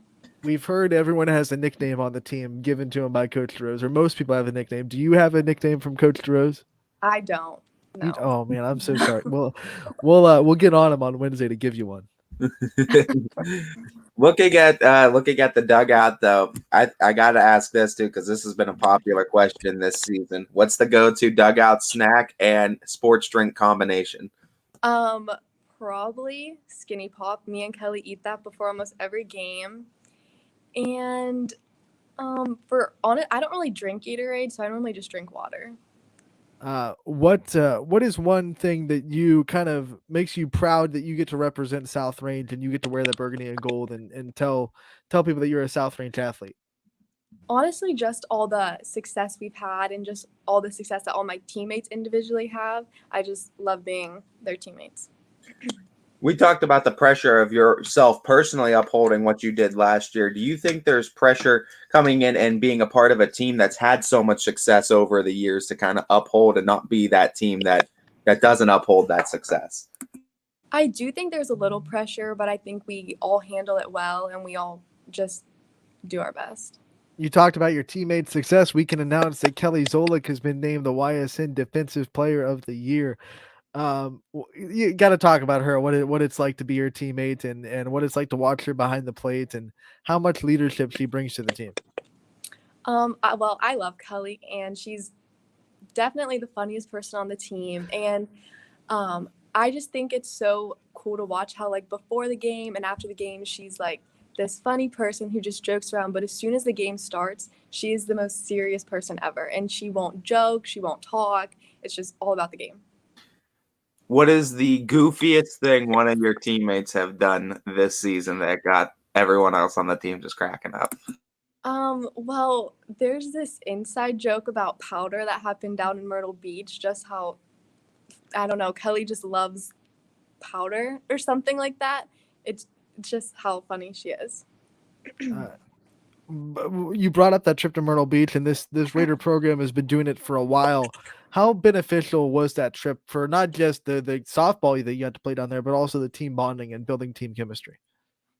I think that that's probably like one of the most important things for all of us getting along, because I feel like before we went down there, the freshmen really didn't like talk to us. We were kind of like two separate groups at like practices and stuff. But then after we came back, we were all best friends again. Before Anthony starts getting into the rapid fire portion of the interview, I have to ask, with you now, with the sophomore season coming to a close, you're going to be going into junior year, obviously next year. You're kind of transforming into one of the upperclassmen, going to be asked to take more of a leadership role too. What are some of the underclassmen that you're trying to, I guess, not take under your wing, but just trying to help guide some of these freshmen along the way? I try to help Giada Pauline out a lot because she's been starting over in left field, and me and her have been friends for a long time because she played with my sister. And next year I'm really excited because my sister will be coming up and playing, so I'm excited for that. Oh, you brought her up. So how proud were you when she made that diving catch and left in the district championship game? I mean, that was an awesome catch. Yeah, that was. And plus, we were playing so far over toward right field, since that's where they pull the ball most of the time. So for her to be able to get there and catch that was pretty cool. Did you teach her that? Yeah. Yeah. I'll let you take credit for that. Okay, we're gonna start the rapid fire section of the interview to get to know you a little bit off the field, and I guess I'll start with, what is your guilty pleasure dessert? Cake. What kind of cake? Chocolate cake. And is it frosting, or do you not like frosting? What kind of frosting? How much frosting? Not a lot of frosting, just a little bit. We're going all in on the cake because what's your guilty pleasure TV show? One of the TV shows that you watch, but it's TV trash. Vampire Diaries. What was the last show that you binge watched on a streaming service? Grey's Anatomy. Are you more into books or more into movies? I think it just depends on which book or which movie. What's the favorite book that you've read? I love the Harry Potter series. What's the favorite movie then? Oh geez. I don't really have a favorite movie. Garbage cans upstairs by the junior lockers. So let's get situated here for 7th period, and then we're gonna have all juniors clean out their lockers. Yeah, Shout out to Mr. Rowan. Yeah. Garbage cans in the hallway. All juniors at this time out in the hallway to clean up your lockers. Mr. Foster will be up there to collect any pencils and anything else you're looking to throw away. Mr. Foster will be up there like a little hobo to collect everything. And then, Mr. Foster, if you could call the high school office when the juniors are done, we will go with the sophomores upstairs. So this time, juniors clean out their lockers upstairs. Thank you very much. All right. Juniors clean out their lockers. Yes. When you clean out your locker, have you already cleaned out the locker? Is it seniors first or okay? So when you do it, what are some of the things that you're gonna have to keep out of your locker, and what are some of the things you're gonna have to throw away out of your locker? I have a lot of empty water bottles that I have to throw away. Who's your locker partners? I have Brady Crumbacher on one side, and then I have Elena DuPont on the other. Which one is which one's the favorite locker partner? Since you have two, I mean, I gotta make you pick one. I think it just depends on what I'm talking about. Don't blow that interview, Maddie Gato. That's awesome. That's awesome. That's awesome. I told him I was coming on here. So we talked about how messy your locker is. Let's go into your room on a scale of 1 to 10, 10 being like pristinely clean and 1 being like you can't see anything. How clean is your bedroom? Probably a 5. I think it just depends on the day and what I'm doing. So how much do your parents get on you to clean your room? I think it also just depends. It probably a lot though. You talked about your sister coming up next year. What is one thing your sister does that she knows drives you crazy? She's constantly just in my room taking my clothes in the morning when I'm trying to find my own outfit. Do you return the favor? Yes. So, open closet policy. Who's more competitive, you or your sister? Probably me. Who wins family game night? Her. And what's the go-to family game for family game night with the Dato household? Spoons, and she wins every time. Wins every time. Yeah. Talk about what you like to do when you have to get away from softball. Some hobbies that you have, just to kind of get away from the mental grind that softball could bring. Honestly, hanging out with my friends. What's your favorite place to hang out? Well, we always go to Cane's, and then we just go back to someone's house and hang out. Is Cane's also the South Range go-to post-game meal? Sometimes. I've also heard Risers. Risers must be a pretty big Yes, place for South that's Range the softball. one, yeah. Yeah. What's the go-to order at Cane's? I think it's like the box combo. Are you into milkshakes? And if so, who has the best milkshake out there? I am, and probably Steak and Shake. It's right in their name, so they better have Yeah. the best. Before we let you go, I want to give you the chance to shout out your support system and the people that have been there for you throughout the years. I just want to thank all my travel coaches, along with my high school coaches, all my teammates, and then my parents. All right, Maddie, thank you so much for joining us today. We wish you the best of luck tomorrow against Tulsa, and we look forward to talking to you again real soon. Thank you. Maddie Dato joining us from South Range with shout outs from Steve Rowan, which might just be the best thing we've ever had in a that was awesome. Over the intercom. I love it. Have a nice interview. Oh man, that was great. That was I love it. It's great. Steve Rowan, you're my dude. Let's have him on for an interview. He should just now break him off from the seat. Principal segment. Looking at softball though, we're gonna have 2 days of regional semis now. We're gonna get 2 days of it, and it's jam packed from pillar to post. Ty, before we get to that and the games tonight, I want to talk a little bit more about the games that happened last night. We didn't have a whole lot of time to recap last night's action because we had interviews right from the jump. So I do want to get into some of the recaps from last night. If you missed our top of the show, Niles beat Canfield last night, and maybe the biggest upset that we've seen in the area this season. 4-3, and it was a great game by Matt Kosek, who pitched a really good game for the Dragons and then came up with the go-ahead double with the bases loaded to turn a 3-2 Canfield lead into a 4-3 Niles lead. And then, his pitching kind of just held on to that. So the Niles gets the really big win over Canfield. Yeah, and I mean Niles has played a pretty tough schedule this year, and that NE8's not a pushover schedule in the slightest either. So I mean they've had some tough teams too. Not to say that Canfield didn't have one of the toughest schedules, but it just goes to show any given day. Look, this is a Niles team. You look at their record, it's not great, but you look at the scores, you dive a little bit deeper into their records. They've been pretty competitive even in the games they lost. I mean, they only gave up 4 runs to South Range, and when South Range beat them on Saturday to win the NE8 championship. They pitch really well. They play fundamental defense. Their hitting is spotty at times, but they came up with clutch hitting last night. Not a lot of hits total. I think 8 hits total, but timely hitting can be a little bit more important than quantity of hits in tournament time. And they came up with the timeliest hit in the world with Kozak's RBI double with the bases loaded and 2 outs. By the way, that was a 2-out RBI double with the bases loaded. That's a big time hit. It's all you need if you have good pitching is just some timely hits.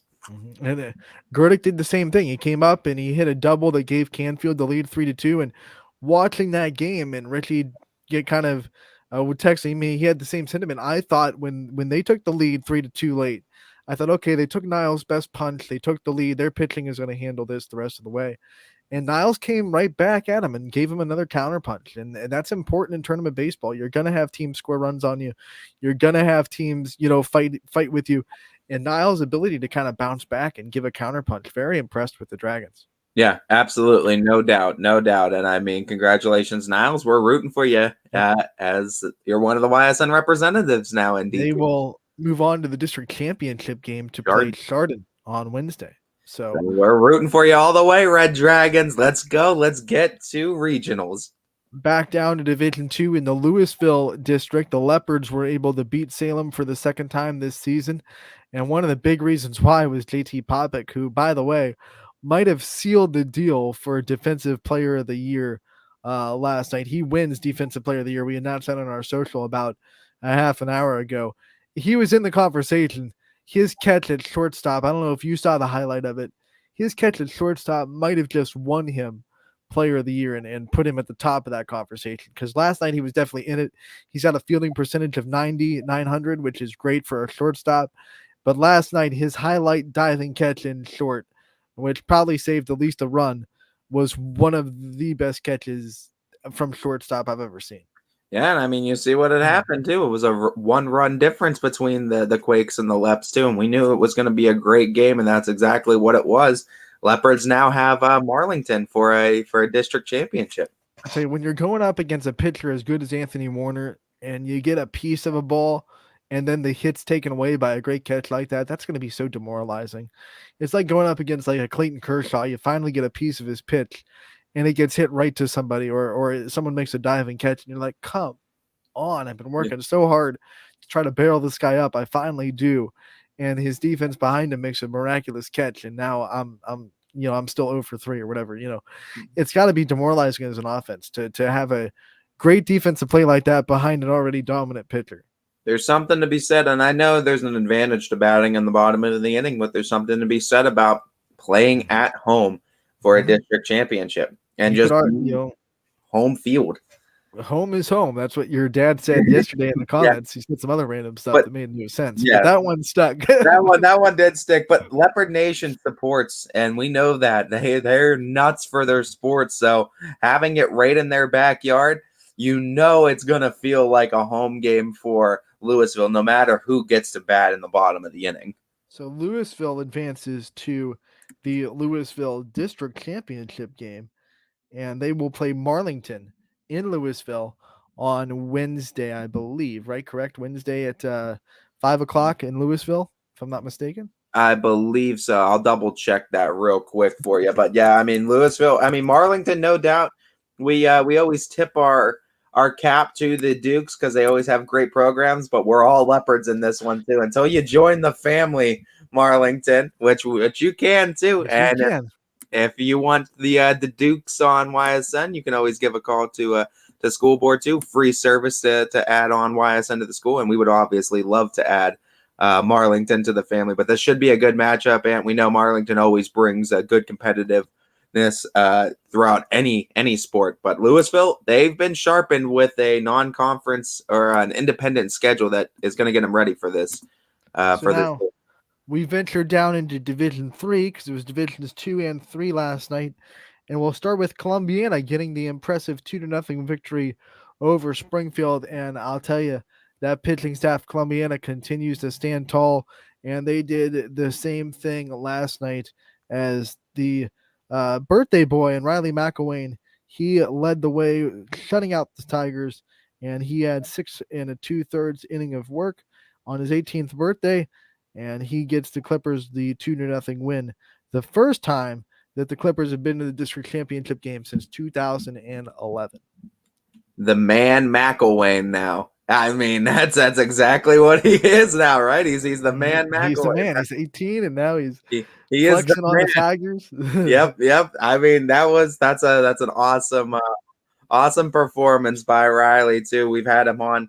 We've had the opportunity to have him on Running Point too. So you could definitely check that interview out on ysnlive.com as well as our YouTube page.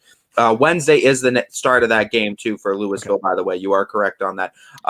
But yeah, this one, we talked about it. We knew Springfield had the athletes. They have great athletes. But what I said yesterday is that there's so many pitchers that Columbiana can throw at you and feel comfortable. They went Riley yesterday, and Riley's been one of the 3 aces, I guess, on this team too. They went Riley, and there's something I feel like with birthdays in baseball that just seemingly clicked. It's just like when it's your birthday, you're just extra juiced, extra focused, and he was.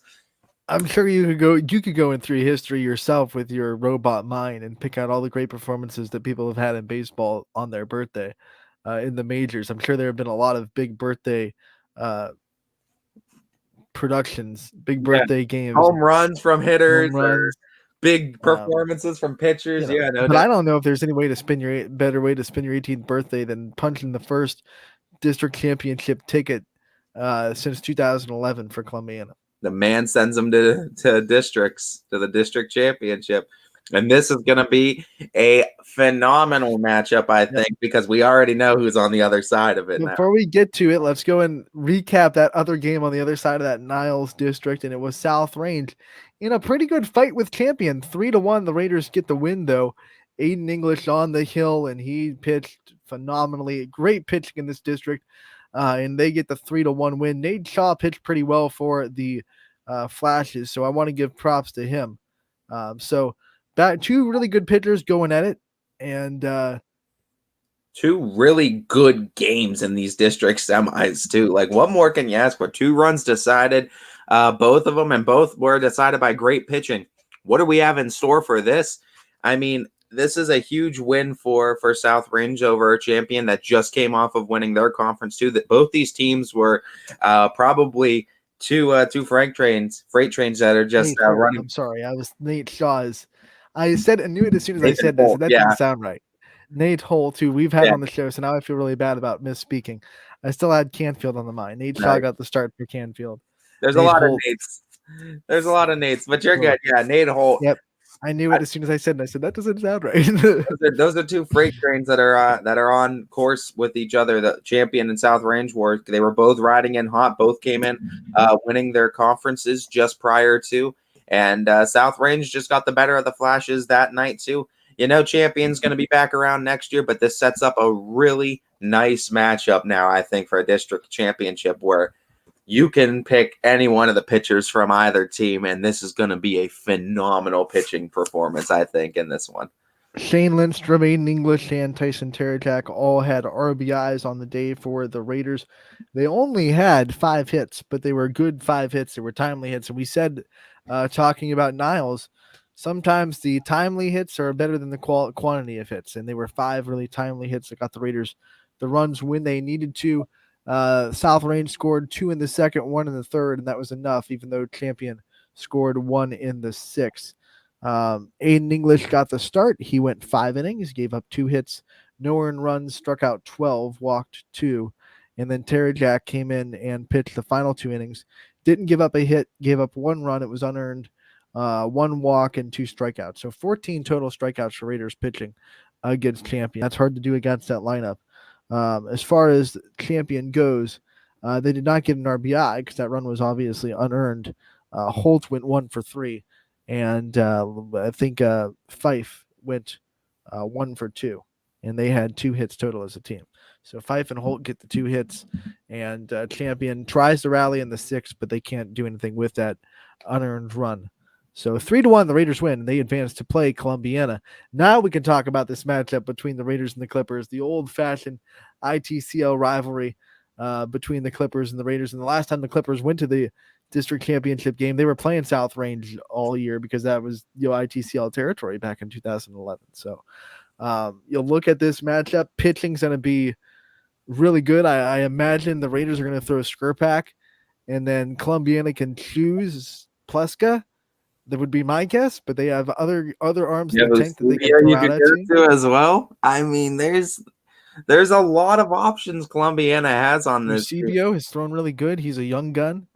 Do you Spooner, try? right? Spooner's pretty good. You got a lot of guys that have some innings under their belt that they could definitely go to, and that's going to be interesting because I mean, district title on a line between Columbiana and South Range. These are 2 really good teams, really good baseball programs too over the last few years that just they know how to win. They've put together a lot of winning seasons throughout their history, and it's just again two trains meeting on the middle of a track.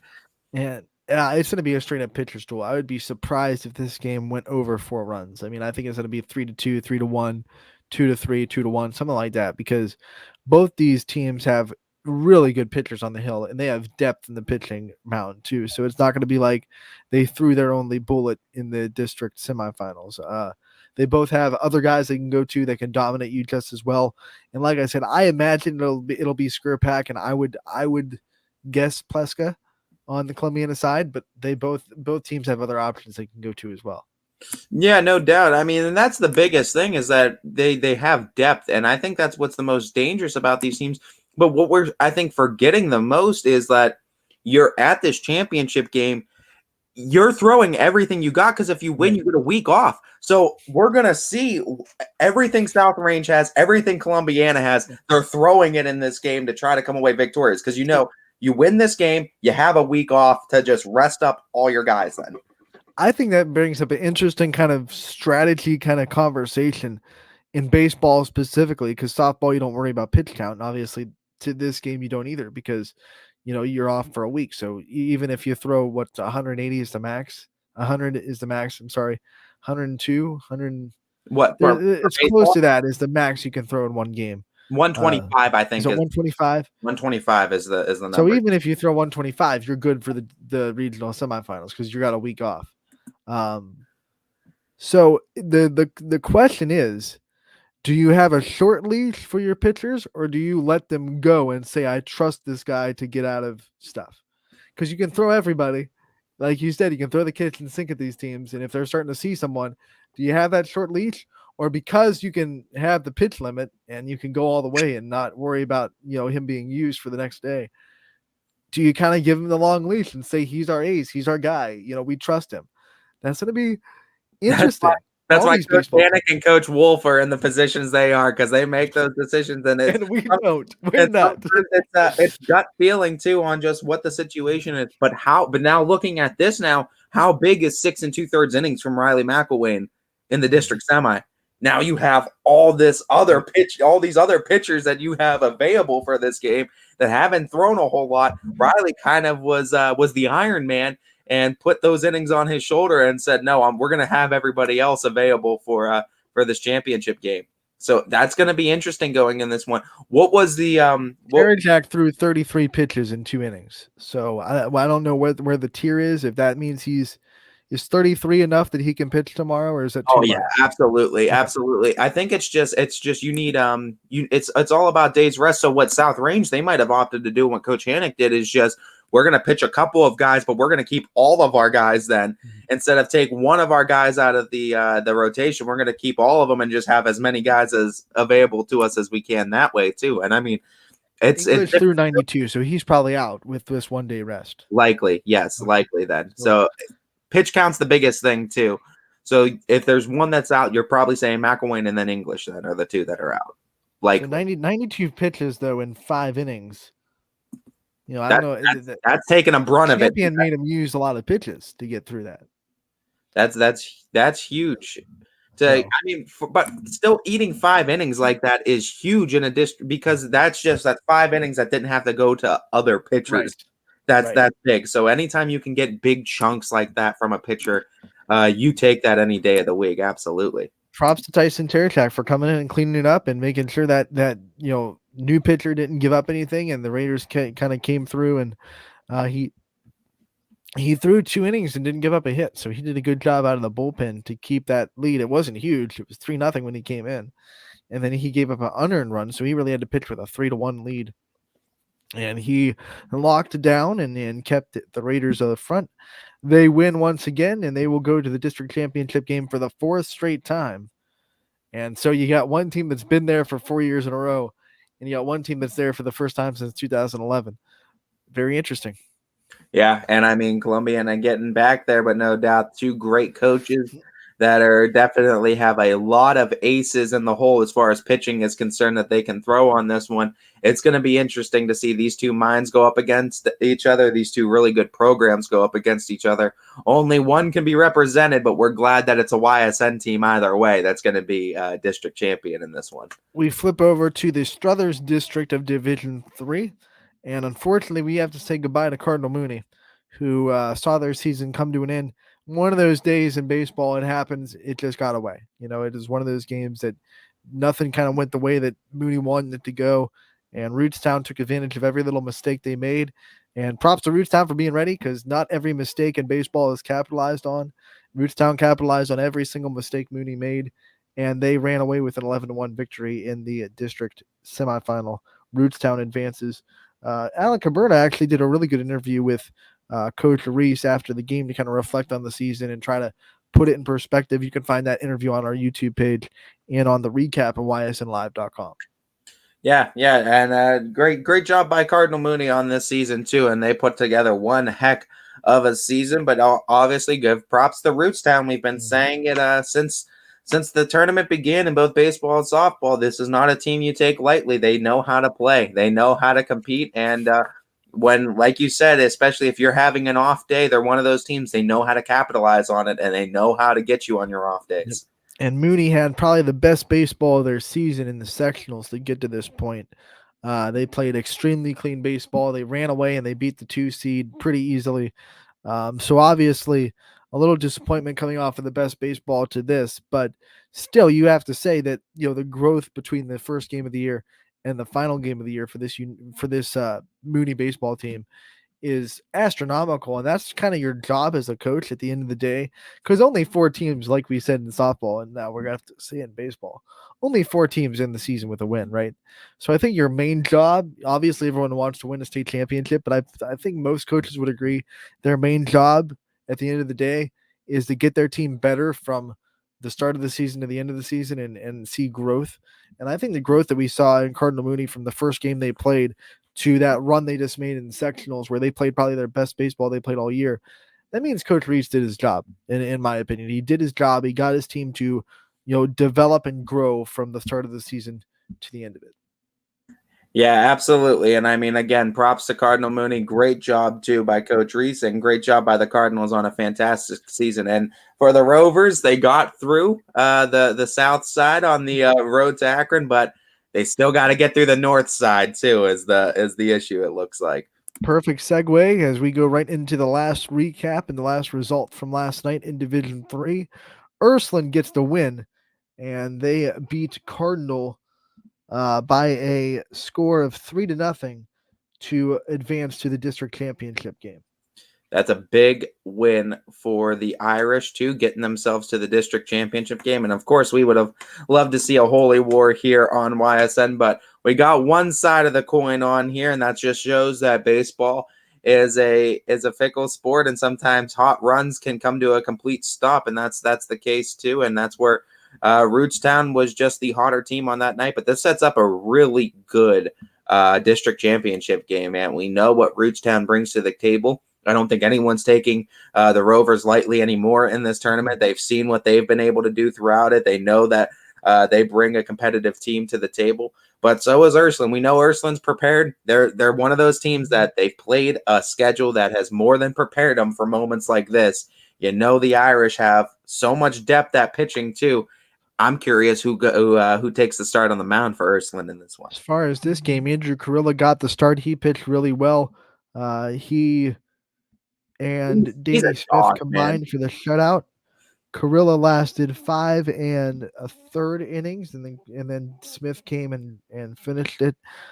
In those 5 1/3, he gave up no runs. Of course, he struck out 9 and walked only 1. So that's a big strikeout to walk ratio, which is a big stat in baseball for pitching. And then Smith came in throughout the last inning and 2/3 in the bullpen, and he was able to keep the shutout. So Ursuline wins 3-0, and likely a pattern. You know, Ursuline's offense wasn't about quantity of hits, but the timeliness of hits, and they had big timing hits, and they had three runs was enough.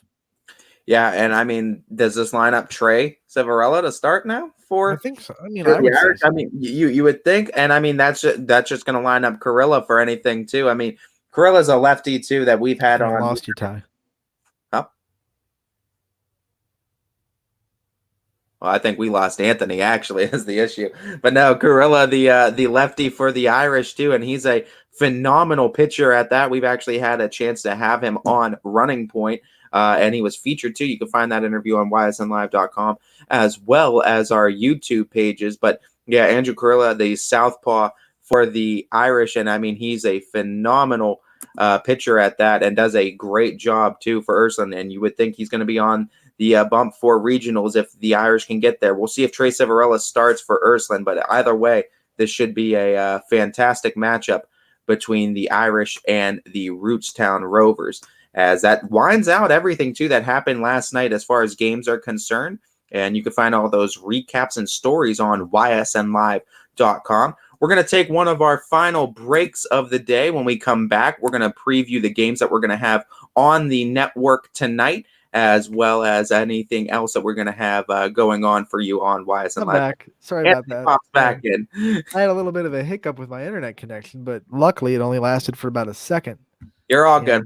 We talked up Andrew Carrilla a bit. We're all good right now too. We got him through the day, and we just got to get through the games tonight. But I said we got to pay some bills until then. So. All right, I like that. You the break. I'll come in and I'll hit the play button. We'll go to break, and we'll be right back to talk about the games tonight that are happening on YSN. Don't go anywhere. Don't go anywhere. This is Running Point, brought to you by Greenwood Chevrolet in Austintown. Jimmy Sudman here, director of Isle, Purple Cat, and Golden String. We are happy to support YSN and two of my favorite people, Scotty Mincher and Super Dave O'Malley. We are an agency that provides services for adults with disabilities. We infuse humor, passion, and joy into their lives. If you know of any folks with disabilities that need our assistance, please contact us.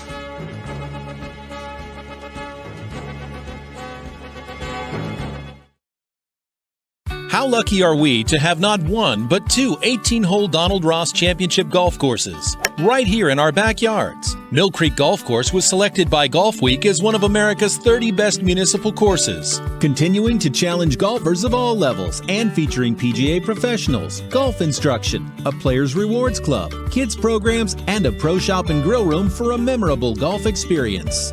Call or click to schedule your tee time at Mill Creek Golf Course.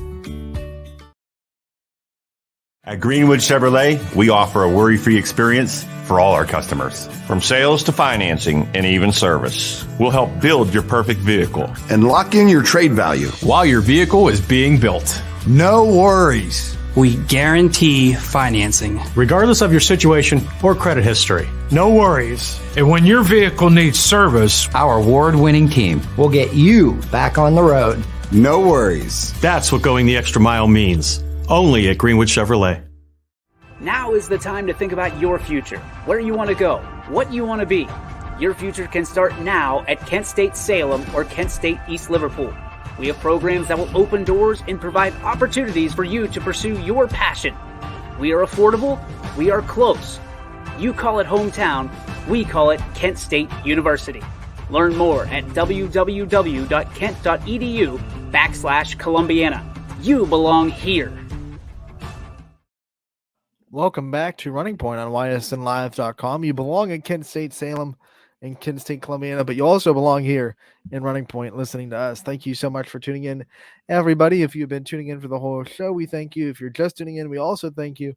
And we want to get to the games that will be on the network tonight, give you a little preview of what's going to be going on. We have baseball and softball tournament games because if you didn't know, the Fitch game, because of maybe possible weather tomorrow, I looked at the Storm Tracker 21 app, and the forecast for tomorrow has actually gotten a lot better. But over the weekend, there was a threat of rain on Wednesday, so they didn't want to take any chances. They've moved this game and the other regional game at YSU back to today. So Fitch will play tonight against Broadview Heights from Brooksville. That will be at 5 o'clock at YSU, and that'll be for the regional semifinal. Tickets getting punched to the regional final. The other regional game on that bracket is Walsh Jesuit against Canton Hoover. So it'll be interesting to see who comes out of that bracket and who punches their ticket to the regional final. Ty, you and me both going to be on the call together. Running Point crew getting together for the first time to be on the mic. I'm excited. Yeah, this should be a fun one too. And I mean, obviously, we're excited to Division I representative, the lone Division I representative too for us, and the YSN softball family. So we're rooting Fitch all the way in this one too. And this is going to be a great pitching matchup. We were looking at it too. Numbers very eerily similar between the pitchers here of Fitch and Broadview Heights. Yeah, let's take a little scouting report on the pitcher for Broadview Heights, who has worked the majority of the time in the circle, and everyone kind of expects her to be the starter tonight. Anna Wise for the Broadview Heights team. You look at her numbers this year as a pitcher, and it's I just completely stumbled. I'm sorry. It's been very impressive. 0.59 ERA, a 24-2 overall record. She has 140 strikeouts on the year. She's only given up 11 earned runs, 20 walks, 34 runs total, 67 hits. And like I said, very similar to Sydney Watts. Not as many strikeouts, let's be honest, but if Sydney Watts is your bar for season strikeouts, then you got a pretty high bar. You want me to go through Sid's Give it to us. Too? Okay, I'll go through Sid's stats too. 21-2 record, 0.65 ERA, 17 complete games, 9 shutouts, 4 no-hitters, 1 perfect game. We go a little bit deeper. Gave up 12 earned runs, 38 walks, 296 strikeouts on the season. So you look at these numbers. Obviously, Sydney Watts 4 strikeouts away from 300, so she's got the clear edge there. Wise has the edge in walks. She's walked 18 less. ERA, Wise is barely better. I think it was by like 0.06 points, 0.065 for Watts and 0.059 for Wise. So that's because one's given up 11 earned runs, the other's given up 12. How many hits has Sydney given up? That's a good question. Let me check real quick. I thought you were on Max Preps again. I am on Max Preps too. Yeah, I was on. I was trying to see what the Wise has given up 67. 67 hits. Let me look at what Sid's given up. I feel like a lot of what Sid's given up has come off of walks too, because like you said, she's given up a little bit more walks. But hold on. Max Preps has things loading right now. I was trying to look at the schedule too. I don't know if you wanted to pull that up for Broadview Heights real quick tonight too, and schedule. I just wanted to see what kind of teams they were facing. All right, the hits that Sydney Watts has given up 41 hits on the season. You look at Broadview Heights' schedule; they've played. The biggest name on their schedule that I see is Rooster Triway, who Canfield will be playing tomorrow night in the regional semifinal. They lost 8-1 against Wooster Triway. They've played Canton Hoover. They beat Hoover 8-0. So if that tells you how good Triway is, I mean, Hoover is a good team, and Broadview Heights beat them 8-0, but lost to Triway 8-1. They've beaten. I'm trying to see another team that would be That's familiar with the right Ysn Bandit. They actually did play South Range and beat them 4-2. Close game though too, and I mean that gives you a little bit more insight on like this area softball too, because I feel like those are like the two highly touted teams that we've heard a lot of, is South Range and Fitch in softball too. Ursuline's getting a lot of love too. They beat Brunswick to get to this game 10-0, and then they had a regular season game on Monday, yesterday, and they beat Strongsville 13-0 and try to gear up for this game tonight.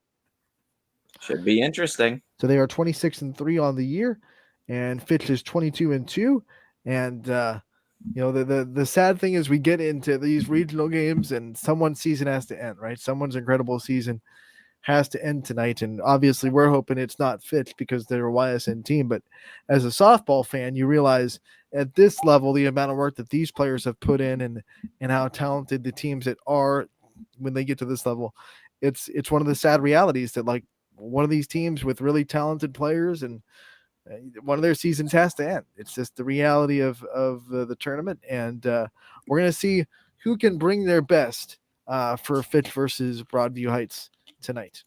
Yeah, it doesn't get any easier, does it, Ann? And that's the whole point of getting further in the softball world. But you got to figure it for these teams. Once you get to regionals, it's 4 wins that you need. It's the hardest 4 wins of your season, and probably of your career for some players up until this point. But it's 4 wins that you need to take down to call yourself state champs.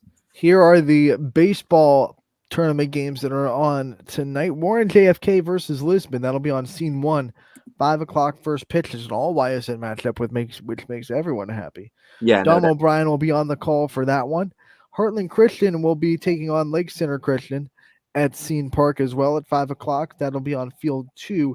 Alec Caberna will be on the call there. Boardman in Division 1, right? Yes, sir. That was 1-4. They are playing actually in 8 minutes against Uniontown Lake at Thurman Munson Stadium. So they are slated to play at 2:00. DJ Oakley will be on the call there, so he's probably already up there ready to go, as Boardman slated to start in just about 8 minutes against Uniontown Lake at Thurman Munson Stadium in Canton, if I'm not mistaken. Yeah, it is in Thurman Munson Stadium in Canton. This is going to be a great one too. DJ Yoakley going to be on the call with that one. So, hey, and don't forget $9.99 gets you access to all games. So you see that one, and then you see all the slated games happening at 5:00 then tonight too. We also have Class B action at Scene Park as 14U action on Scene 3. And Noah Ricks will be the guy calling that game. He did such a good job calling the 14U games last night. So look forward to him calling the games tonight from Scene 3 as 14U Class B continues to roll in action. Programming note too, I think we should go over the games we have going on tomorrow, since there will not be a show that is going to be conducted for Running Point tomorrow. The biggest reason why there won't be a show tomorrow is because I will be in Ravenna covering the regional semifinals for both South Range and Ursuline, as they both lock horns with their respective opponents. South Range will be playing Tuslaw, and Ursuline will be playing West Salem Northwestern. And those 2 games will be on the network, as well as baseball tournament games from the Struthers District, Niles and Chardon, Rootstown versus Ursuline. Ty, you're going to be on the call for both those games, according to our schedule, 4:00 and 6:30. The Niles District Championship between Columbiana and South Range, originally scheduled for 5. Programming note it has been pushed to 7:00 to give South Range fans a lot of time to get from Ravenna down to Niles. So 7:00 start time between South Range and Columbiana. Ooh, and under the lights. And it'll be two of the each of the teams announcers on the call, as Joe Eusebio is going to be calling. He's been doing a great job as the voice of the Clippers, and then Chris Colucci going to be calling as well, who's been doing a great job as the voice of the Raiders. So a little bit of a rivalry in the booth too. Yeah, no doubt. And you know what, folks? Like we said, if there's one day to, and if I'm gonna give or advertise one day to spend the $9.99 to get access, it's tomorrow, because you have so many staggered start times for games right now, including the Triway Canfield game. Like you're gonna have a full day of games to watch. Not done yet, because Triway versus Canfield at 2:00 from Nordonia, and Brian Oatridge making the trip for that one as well. Romo will be calling the lacrosse playoff game between Canfield and Kinston. That'll be at 6:00, and that'll plus YSU baseball is in the Horizon League tournament at 12:00 with Richie Giuliano. So a lot of meaningful events tomorrow, whether you're watching for YSU baseball, you're watching for high school baseball, high school softball, or girls lacrosse. They all got something on the line. Yeah, I mean, it starts at noon. Free game too. YSU at Wright State for the Horizon League tournament too. Richard Giuliano starts it off at noon, and then the $9.99 gets you started off, like you said, at 1:00. Tesla versus South Range, and then that goes from there. 2 p.m. Triway and Canfield. 4 p.m. you have Northwestern and Ursuline. Also at 4 p.m. that's when Niles versus Chardon starts. 5 p.m. for the D3, D2 district titles. 6:30 for Rootstown Ursuline, and then also 6 p.m. for Canfield Kenston lacrosse. So literally a full day of tournament sports going on. Baseball, softball, lacrosse. $9.99 gets you access to all of them. I would take advantage of it tomorrow, folks. I really would. YSU's playing Fort Wayne, by the way, in the first round of the Horizon League tournament. So good luck to the Penguins as they play Fort Wayne and look to move on in that bracket. So got through a lot. There's a lot on tomorrow. We won't be here tomorrow for Running Point. We'll be out doing games. Ty, you'll be doing baseball. I'll be doing softball. We'll be back for Running Point on Thursday, 12-2. And so we're taking a 46-hour break? Yeah, roughly, right, yeah. But you can catch us both in Austintown Fitch. I'm very excited to do a game with Ty for the first time ever. So Austintown Fitch, me and Ty, the Running Point crew, on the call tonight for the softball regional semifinal. Hopefully we can call a YSN win, and we can get Fitch that regional championship game. Want to give a shout out before we go to obviously the guests that came on. We want to give a shout out to Claire Brunner. Want to give a shout out to Ben Alvarado. Want to give a shout out to Adam Emmerich, and then a shout out to Maddie Dado, all joining us on the show. Claire Brunner did her interview last night. So thank you to all of them for their time. Thank you for Steve Rowan for giving us a good laugh today. We also want to give a shout out to Kelly Zolik, who won the Defensive Player of the Year. Her stats for that can be seen on the post, but I just want to give a shout out. 1 error all season, 265 total chances, and she's thrown out more than half of the base runners that try to steal on her. So a lot of nominees that were in the conversation for both baseball and softball Defensive Player of the Year. We'll probably go into that on Thursday when we also announce the next two awards, actually, because we're going to be releasing an award tomorrow and Thursday as we release rewards every day of the week this week. So we'll have a lot to talk about on Thursday as far as those go. 12-2 Running Point. We'll be back on Thursday. Enjoy all the games on tonight and tomorrow, and have a wonderful 2 days. We'll be back on Thursday from 12-2 on Running Point, brought to you by